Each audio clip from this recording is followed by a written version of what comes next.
Well, guys, it's weekly wrap time, and as you can see, we're both wearing jackets. It's cooling down in Sydney, but what that means, Chris, is Brisbane Carnival time. I know, happy days. It's been a bit quiet for us the last week or so, and probably the week ahead on the quieter side too, but things are really about to ramp up.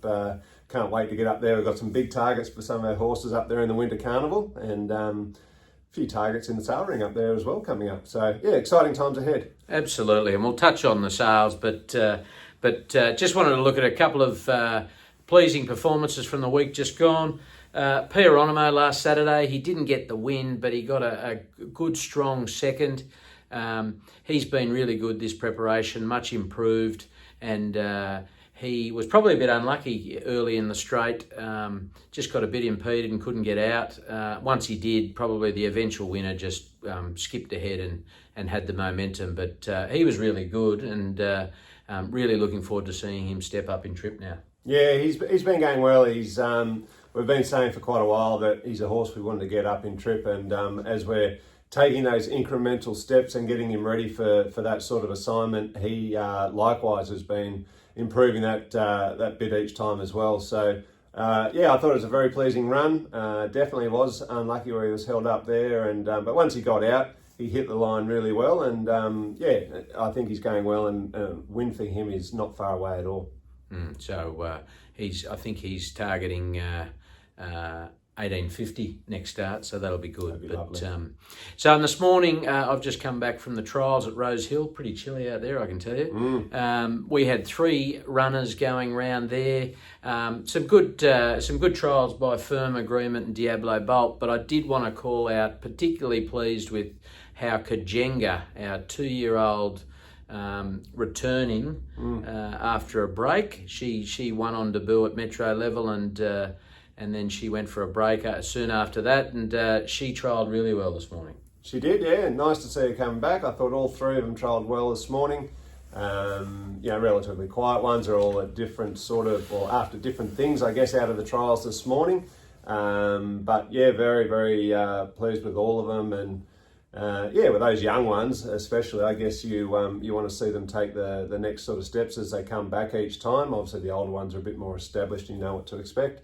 But yeah, good old Kajenga, good to see her back in action, and looks like we might have a nice preparation ahead, and she'll have another trial, no doubt, where she'll be allowed to do a little bit more and stretch out. But lovely trial this morning, and can't wait to get her back to the races pretty shortly.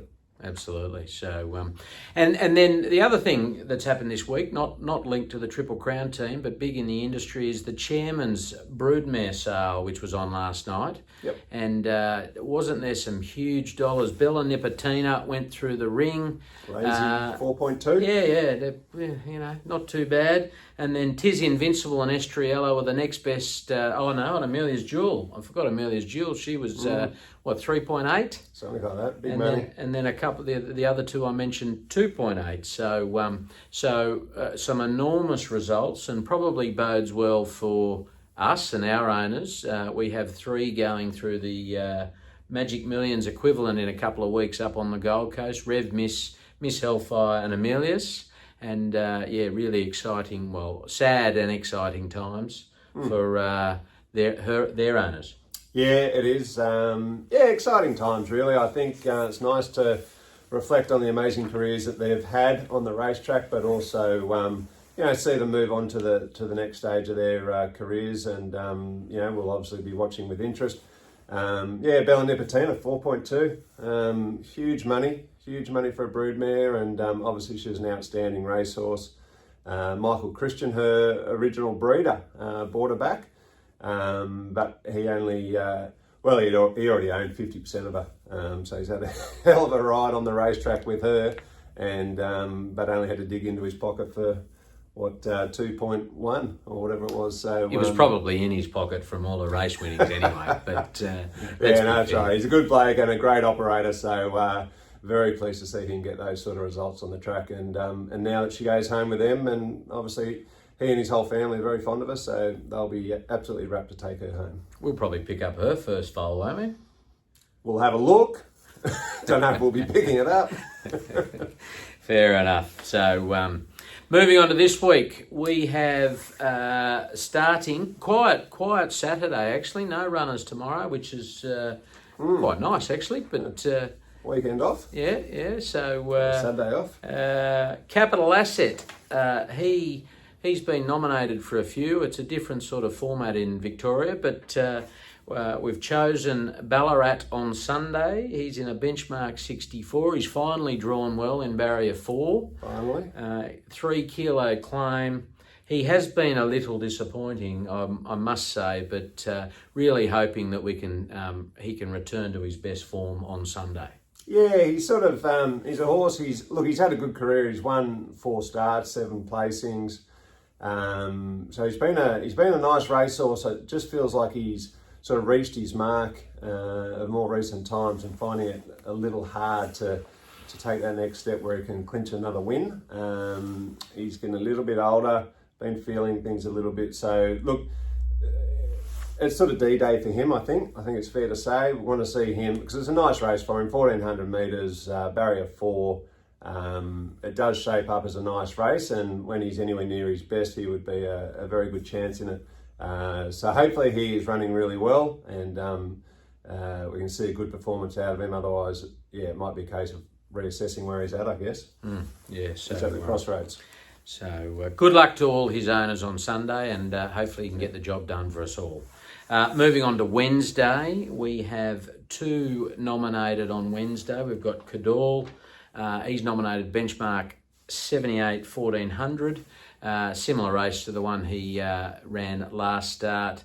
He finished less than 2 lengths off the winner and really didn't look to like the track at all. It was a soft 7 that day. So look, I hope he draws well, and I would expect he will be right in it. Yeah, look, I got a bone to pick with you, Mannion. Kadal. I always thought he was Kadal for a long time. And now I've noticed at more recent times you've gone with Kadal, and as has the race callers. So I swap and change every time I say the name. No, I've noticed. Because I'm sure there's some owners who call him Kadal and some who call him Kadal. That's it. So I just swap and change. Yeah, okay. Keep them all happy. Everyone to everything. I'm in the Kadal camp. Yeah, no, look, he's a nice horse, the son of capitalist. He ran well the other day. It was a bit of a head scratcher in the fact that he really loomed up to the winner or went past the leader, I should say, comfortably without really being asked to extend yet. So, look, the winner for all money didn't quite finish it off as well as he can, finishing, I think it was 7th by about 1.5 lengths. So not beaten far, but probably should have clearly won it, in my opinion, anyway. But so anyway, we're going to look at potentially reapplying some headgear to him. Might just help him focus that bit better and finish off his race. If he does, I think it looks a lovely race, and he's going to be a good each way chance in that. So fingers crossed he does draw a decent gate. That gives him every chance. Yeah, and then we've got Cheeky Dancer also nominated on Wednesday, and she's this will be her 4th career start. She's been really good. She's just improving every start, and looks like she's getting close. This is a step up in grade, big prize money race. It's a super maiden, and but Kieran sounds like he's been really happy with her, and looking forward to seeing her step out. Yeah, that's right. She was second in the super maiden last start, learning her racecraft, and as I think you might have just touched on there, she is improving with every outing.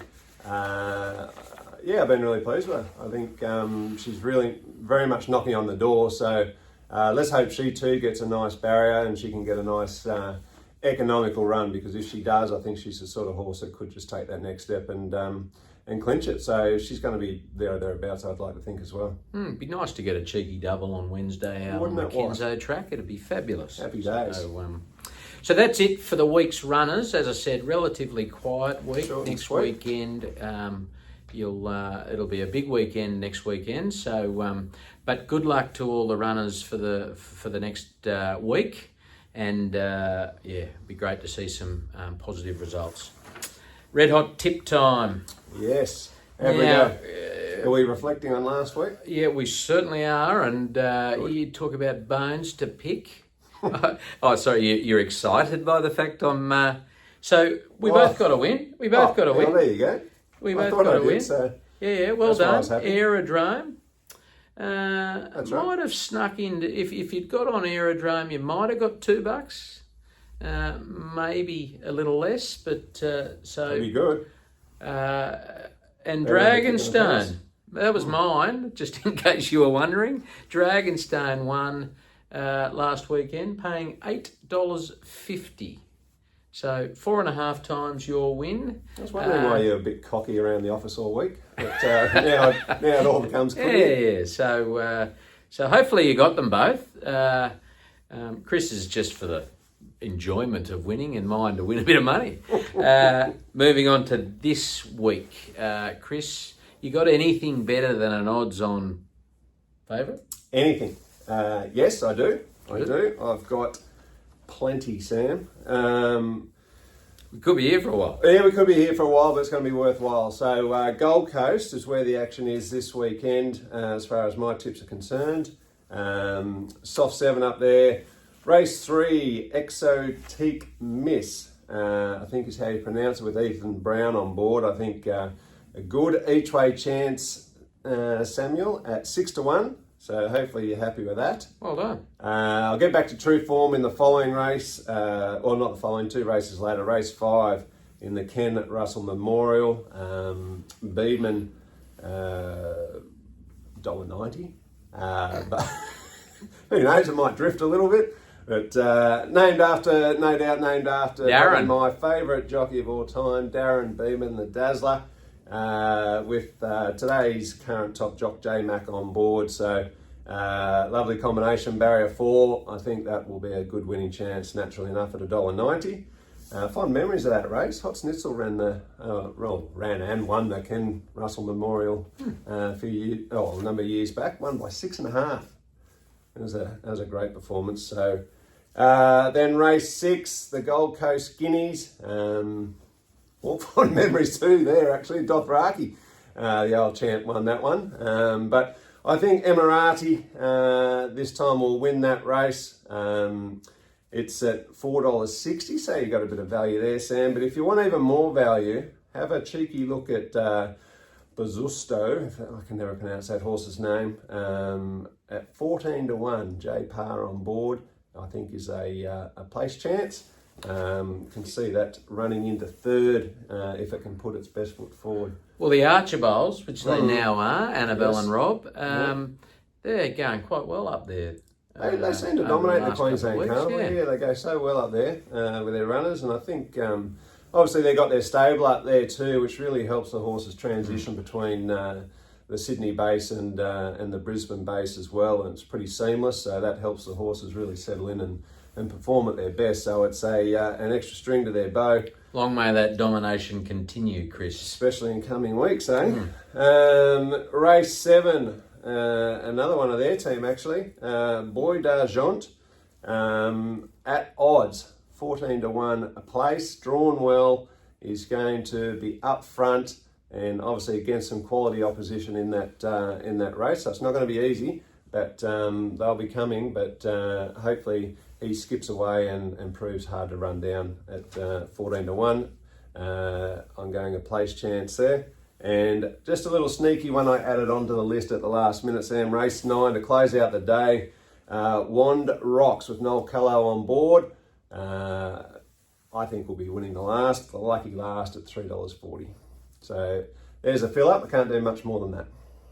Some good value in there, but I like how you just whack in places and just go Just keep all things out. interesting. Okay, so I've got 3 all in different cities, but let's start with the Gold Coast race 6, the Gold Coast Guineas. I'm going to confuse you all. Chris gave 2. I'm going to give you a 3rd. Oh. I'm on number 9, Spicy Martini, Queensland horse, doing really well, and I just might overcome some of her the more fancied runners, paying $7.50. Then I move across to Morfettville, Group 1, the Goodwood. Yep. Race 8, the Goodwood. The short-priced favourite is Giga Kick returning. paying $1.90 or something like that, and I am not on him. You would be, but I'm not. I'm Drew on wide, didn't he? number 8, the 3-year-old number 8 Reserve Bank, paying $5.50 to beat Giga Kick, paying $2. So I'm on Reserve Bank. And then the third one at Gosford, which is the Sydney Metro meet, race 8, The Coast. And I'm on number 2, another 3-year-old against the older horses. Depth of Character, $4.50. One of the Archibalds. Yep. Backing up from the... Son of Deep Field, from memory. That's by the by. There you go. Trivia. The Queensland Guineas win last week against the 3-year-olds over a mile. They're having what I would suggest is a throw at the stumps, bringing him back down here before a spell, and going against the older horses for a bit of prize money. So he must have come through that really well, and he's in good form. So I'm on Depth of Character. Was there any intel from Rob this morning at the trials? Is that where that's come from? Well, I'd normally say yes, he's a dead cert, but considering there potentially is money involved in this, I'll say, yeah, he's end of prep run. He's read between the lines. Very happy with him. Bet with your head, not over it, as they say. Very good. Rightio, guys. Well, if you can figure any of that out, good luck. And good luck to all the runners this coming week. And have a great weekend. Enjoy your weekend, guys.